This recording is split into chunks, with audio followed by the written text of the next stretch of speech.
This little light of mine, I'm gonna let it shine. This little light of mine, I'm gonna let it shine. This little light of mine, I'm gonna let it shine, let it shine, let it shine, let it shine. Welcome, Talk Catholic, the website.com, your host, Tim Kilcoyne. No agendas here, just the straight and narrow, through Mary to Jesus, the Catholic faith proclaimed and preserved. Hope to see you here every week.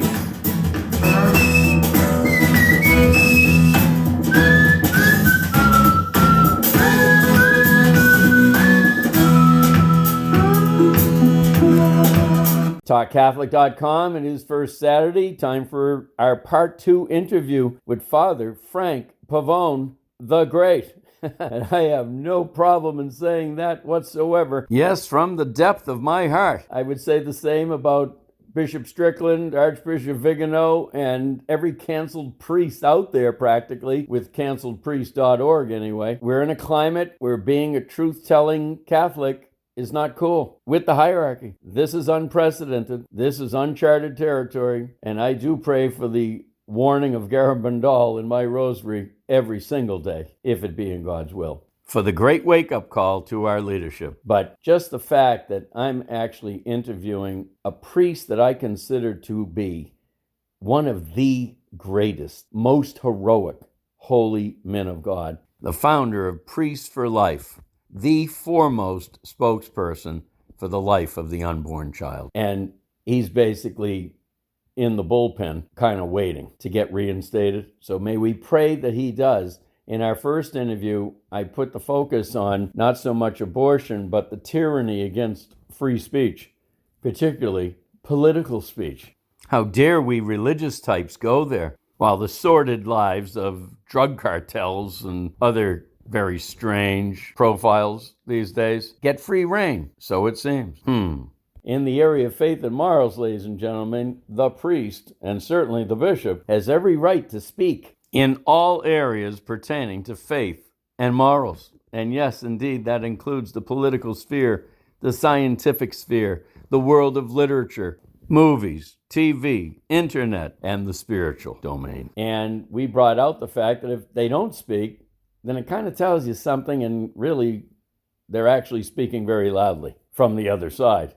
And it's not the Catholic faith. So let's continue to hear from Father Frank Pavone. I pray this will be historic someday, in retrospect for sure. And we'll touch more on the abortion industry itself in this interview coming up. We'll pick it up where he's actually talking about the right of God's good people to receive the truth from that pulpit, and nothing but. Here we go. That goes back, actually, Tim, to something you said before when you said Jesus is the truth. Right. He is the way, the truth, and the life. Right. Because truth is the person of Jesus Christ, Right. well, then, therefore, you cannot dismember it. You cannot disconnect it. You cannot serve it up piecemeal. And truth is charity. It is. Truth and charity and love, charity, they go together. The greatest thing you can do for a person is to tell them the truth about things so they don't get lost. This is the greatest act of agape that you can put forth. Well, again, Saint Paul VI said it this way. He said, "It is no small part of charity to convey to people the full saving truth of Christ." And if you love them, you're going to tell them the full truth. And if you're telling them the truth, you're going to talk about God's love. Yeah. It's both hand in hand, two sides of the same coin. Exactly. Father, let me, relative to the pro-life the situation where we're at, give us an update. I just have to ask, going back to 1990 in Southern Cal at a Catholic prep school, and I was showing Dr. Nathanson's Silent Scream at that time on a VHS cassette. And I'll never forget, I'm correcting the essays, and everybody is shifting from their pro-choice stance to pro-life now that they've seen a very foggy black and white ultrasound where the little one has a 60 beat per minute heartbeat, and then it goes up to 180 when a surgical instrument comes into the uterus, and then the next second you don't see anything. Well, I can remember his first name, Alex, and he waited for everybody to leave the classroom, and he looks back at me and he says, imagine you like to just take the doctors out. I said, Alex, all I know is what I saw. And I saw that baby, and the next second I didn't see anything. What did you see? The power, the empirical power of the evidence that we, and that's going back to 1990 with a very, foggy kind of image. What is it that we can't get a pro-life commercial on TV? I can't even imagine with the updated technology that we have right now. What's the impediment here? Well, first of all, the technology has advanced marvelously, and we have a special website, childrenbeforebirth.org. And what we put there is some of the latest imagery. And also, it's not that it's very recent, but it's the best imagery of the baby in the womb is the video obtained through embryoscopy and fetoscopy. It's not ultrasound. Okay. Ultrasound uses sound waves. Okay. Fetoscopy and embryoscopy uses a camera going right into the womb. Very good. And we've got this video footage out. Let's put it this way. This is a process that it's been around for decades. Okay. But it's not used frequently, and the imagery from it is not spread far and wide. So Children Before Birth is a website that will show people that. Now, the impediment is exactly the fact that this is not something that, because it goes right to the heart of solving this problem, this is not something that a lot of people are ready to accept. Both, first of all, on the other side, the pro-abortion side, if they let these images get out there, both of the living baby and the aborted baby, they know that people are going to flock to the pro-life side, and they don't want that. So they do everything possible to make this an abstract debate. You know, I always say, like, the Democrats are trying to bring abortion front and center in this election. I say to them, well, be my guest, but be honest about it. Right. You want to bring abortion front and center, talk about abortion. At least describe how it's done and show the pictures. They don't want to do that, which says to me they're not sincere. But then even on our side, now why would the pro-life side not want to just show these images if we see that it has an impact? Well, because there is first of all, a pain involved when if a pastor, for example, showed these images in the church, let's say, you know what would happen? He knows that a lot of people would be converted. But you know what would also happen? And he's not ready to deal with this. They would come to him and say, Father, did you just discover this today? And what have you been waiting for? I know. Why didn't you show this to us last year or last decade? And this is a real problem because they know full well that this imagery is out there. Absolutely. And they've been hesitating for decades. And now it's like, it's embarrassing. If they were to show it, and this is something that people often don't think about. It's like, why wouldn't, you know what? It's like the same thing when 2 years ago when Roe v. Wade was overturned. A lot of people said to me, I was so surprised that I didn't hear anything about it in church. Like the priest wasn't like jumping up and down telling us the good news. Some did, but most did not. And you know what I said to them? I said, the reason is this very same point, that people would look at him and say, oh, well, you're so happy now that Roe v. Wade was reversed. How come you didn't talk more about abortion during all the years that Roe v. Wade was in effect? Exactly. How come you're celebrating now a battle that you weren't even fighting? Exactly. So, and I think we're kind of in a dilemma here because it's kind of hard at this point for our side to kind of pick up the ball because we've dropped it. I went to confession not too long ago. I was basically expressing my anger, relative to them. Okay, and I was explaining that I'm taking risks, just being on the airwaves every week and trying to speak truth to evil relative to the Ten Commandments, and you guys aren't doing it. Okay, and then he brought up the case of well, Tim, I could have 10 women in the front pew that have had abortions. So in other words, he's saying, therefore, I can't speak to this. I mean, we might as well close the shop down. You know what I'm saying? Well, and we know when I give seminars to the clergy, as I've been doing for 30 years plus, and we talk about the reasons why many of them don't talk about abortion. That's one that comes up very frequently, what you just said. And my response to them is, look, put yourself in the position of these women. They have this pain, okay? They're always going to have this pain, whether we speak about abortion or not. I say to the priest, first of all, don't give yourself so much credit. You're not the one bringing them their pain. Their them every day. Right. Okay. They could hear a news story about abortion and the pain gets revived. They can hear a vacuum cleaner, right, and it triggers their memory of their abortion. Right. But here's the relevant point. When they sit there in the church and they don't hear anything about abortion right, or about the pain of it, right, what are they supposed to conclude? A, he doesn't know my pain. Yeah. B, he knows but he doesn't care. Or C, he knows he cares but there's no hope. The fact is, we do care, there is hope, and therefore we have to speak. Exactly. If you're concerned about her pain, right, say so. Exactly. Get up in the pulpit and start with that. Yeah. And we show them how to do this. We teach them how to talk about it. Just talk about the pain and then talk about the beautiful healing that is in Jesus Christ. I mean, this is part of the ministry of being a priest, a pastor of any denomination. Right. St. Paul says it in the New Testament, we are ministers of reconciliation. So go ahead and reconcile, but don't try to do it by telepathy. Right. Say something. Actually, I was going to ask you, do you have educational programs for the priests? Yes. Okay. Absolutely. We have all kinds of training, online training. Every month we do a special seminar, and it's the website is the Good Shepherd Project. So we want the priests to be good shepherds. So the goodshepherdproject.com or .org, both of them will work. Yeah. And then people can tune in. You can see the previous ones that we've done. But then our entire website is loaded with things for clergy, and we have another good domain for people to remember is prolife.church. And prolife.church has a lot of not only training for the clergy, but resources they can use for their people. Okay. Just a quick touch on the euthanasia issue. Where are we at right now, state by state, on this? Well, there have been some good signs. There was good progress just in these recent days in New York, where efforts to advance that failed. The states are kind of stumbling over themselves with that. I mean, there's been an alarming amount of advancing of right to die and assisted suicide, physician-assisted suicide, etc.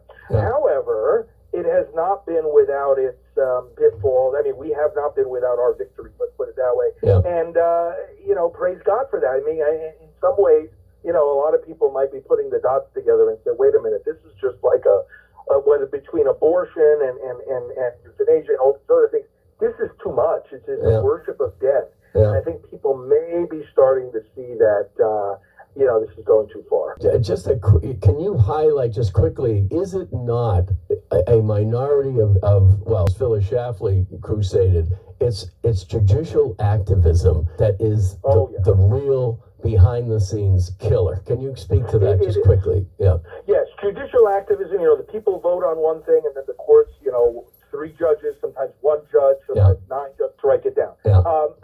Fortunately, the Supreme Court is sending a signal now across the United States.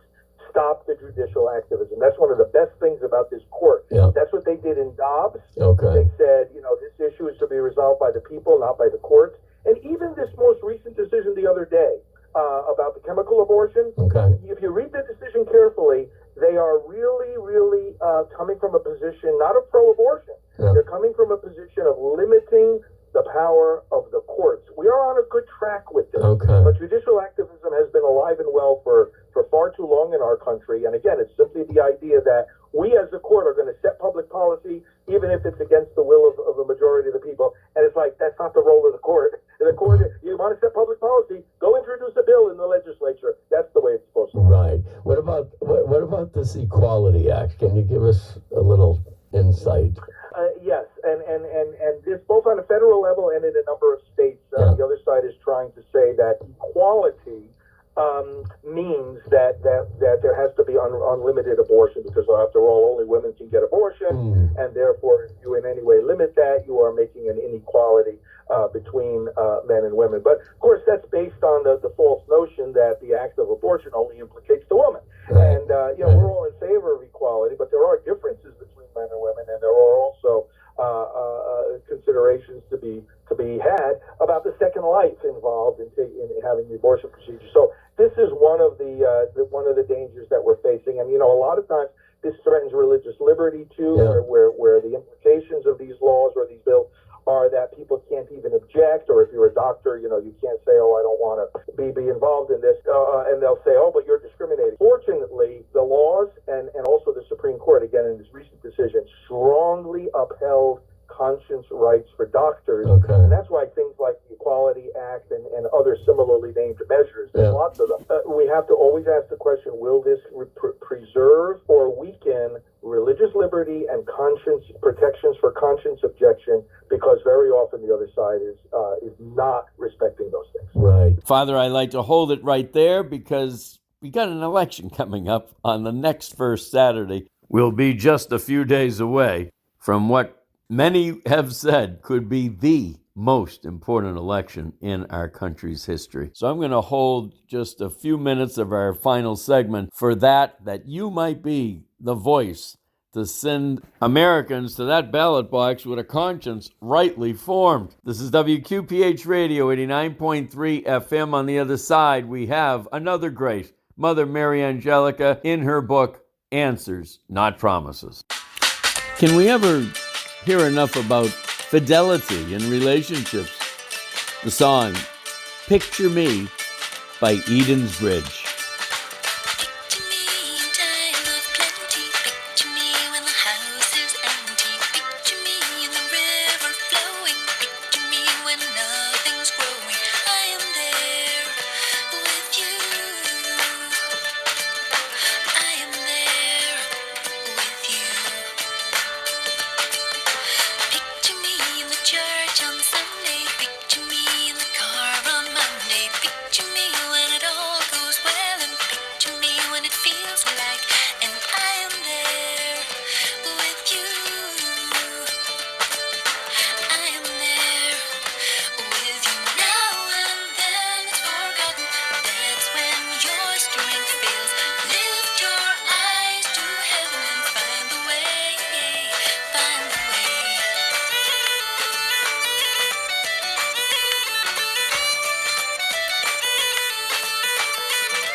Okay, well, we have reached part 2 in Mother Angelica's Answers, Not Promises.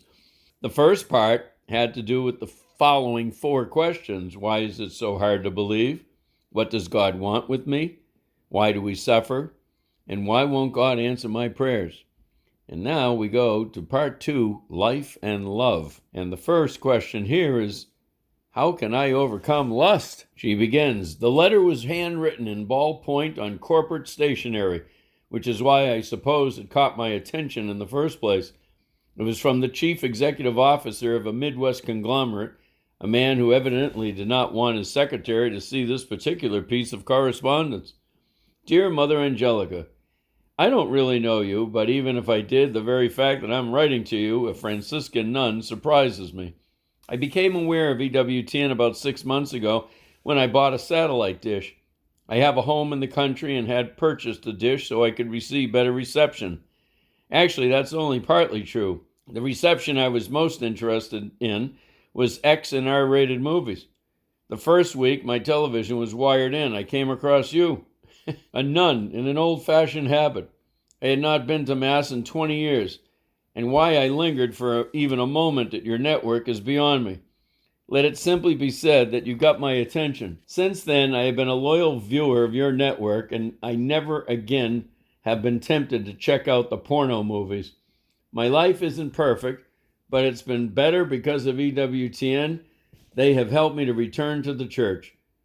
It's kind of strange, isn't it? I bought that dish to look at pornography, and I ended up watching a 60-year-old nun. You're the best TV date I ever had. Is God always this sneaky?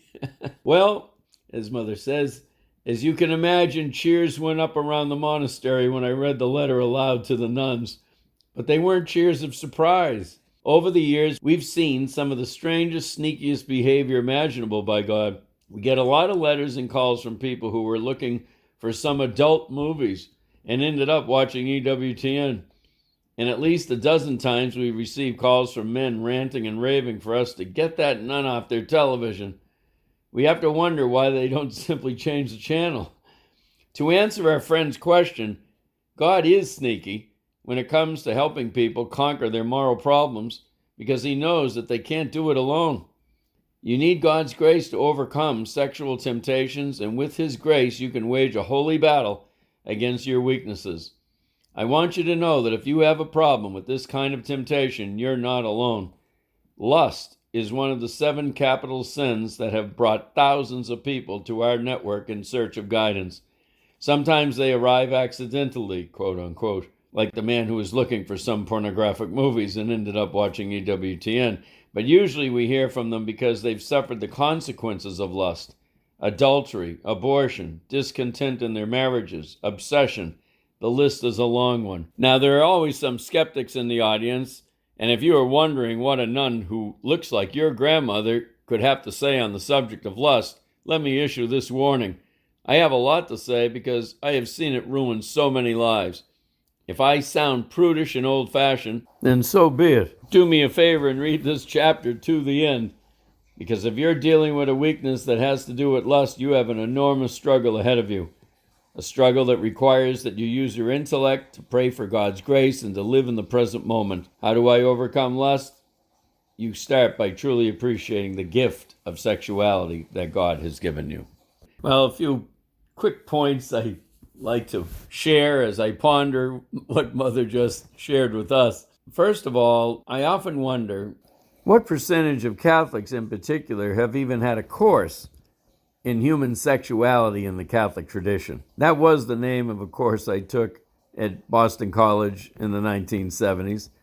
And I often thought, my goodness, how come this isn't at the parish level? Nobody's ever even seen such literature through the church's long-standing tradition relative to the beauty of human sexuality from a Catholic gaze. We only knew the do's and don'ts, the basic birds and bees growing up. Well, at some point you got to graduate and look a little more deeply into the absolute beautiful language of the Catholic Church's teaching on sexuality. And I bet you it's not 10% that have ever either taken up a book or taken a course. And by the way, if you do take up a book, Mary Beth Bonacci's Real Love might be the compendium to the catechism. She was a longtime Catholic evangelist. I think she's back at it now. Took a sabbatical for a while. And it is just a nitty-gritty, right into the weeds of dating, love, and sexuality. That is just absolute reading for all of us, especially those that are parents with teenagers. I can't speak highly enough about her practical wisdom for the young ones. But anyway, what is the biggest capital sin out there disrupting family life? Is it alcoholism or is it pornography? I'd say it's 1, 2, 2, 1, not sure, but just keep in mind that this particular sin, pornography, has exponentially skyrocketed with the invention of the cell phone. Adult bookstores are now in the palm of your hand, and there's a sin nobody dares to go, and yet it's hurting the least of these. Not good. When there's sexual sin of any kind, there's an aversion to God. Like Adam, you go into hiding. You just can't go in God's direction. So this is why we, as Catholics and Christians in general who are trying to walk a chaste life, take such the beating in the mainstream media and everywhere else socially, because this is a weakness of human nature, as Mother has said, and it is oh so common and cuts across age and status, as this guy, reflecting a CEO type, probably has the world by the tail, so to speak, and yet not enough.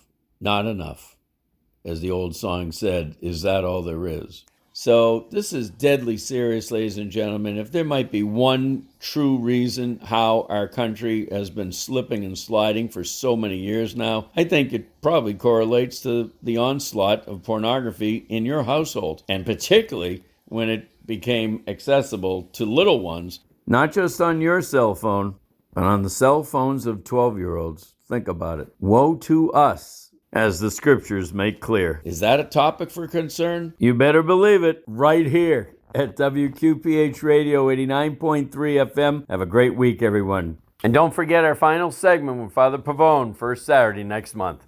God bless. Experience the incredible story of a woman who Time magazine named the most influential Catholic woman in the United States.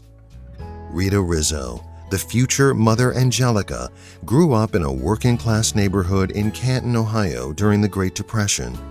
Rita's father abandoned the family before she was 5 years old. Her early years of trial were compounded by a debilitating illness until she was healed by Jesus through a woman named Rhoda Wise.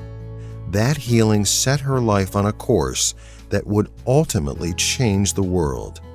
Learn the amazing story of Rita Rizzo at the Mother Angelica Museum in her hometown of Canton, Ohio.